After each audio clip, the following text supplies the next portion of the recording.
এই যে দেখেন না যত প্রশ্ন সব ক্রিকেট নিয়ে, এই জন্য বলতেছি ক্রিকেট বাদে করেন। আপনারা যত ফোকাস করবেন অন্যান্য গেম,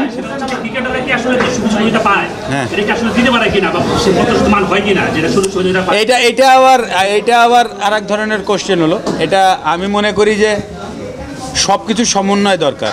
আপনাদের প্রথম ফোকাসটা, আমি তো বললাম স্পোর্টস এমন একটা জিনিস যেখানে আছে আপনার ইনভেস্টমেন্ট প্রয়োজন।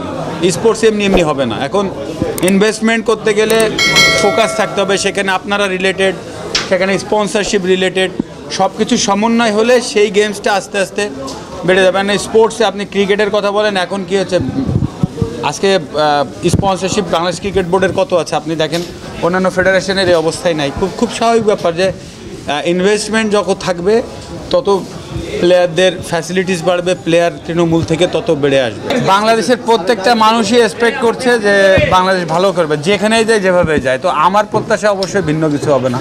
আমি তো পুরো দলই জানি না কারা আছে, এখন আমি বলতে পারছি না। আমি সেটা প্রথমেই বললাম, এক্সপেকটেশন হচ্ছে আপনার যা, সাধারণ মানুষের যা, তার বাইরে নিশ্চয়ই আমারও না। আমরা সবাই চাই বাংলাদেশ দল এখানে খেলুক, ভালো খেলুক, এক্সপেকটেশন সেটাই। না, আমার সিরিয়াসলি কোনো ধারণা নাই, আমি দেখি নাই।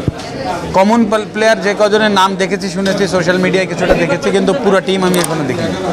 আপনি দেখবেন যে তৃণমূল থেকে মানুষ উঠে আসবে। আজকে কাবাডি খেলছে, আজকে বিভিন্ন জায়গায় খেলছে, কারণ কি তারা চিন্তা করে যে একটা সরকারি চাকরি হয়তো বা পাইতে পারি একটা টপ লেভেলে খেললে। তো দেখেন এই কারণে কিন্তু এইসব স্পোর্টসগুলো এখনও বেঁচে আছে।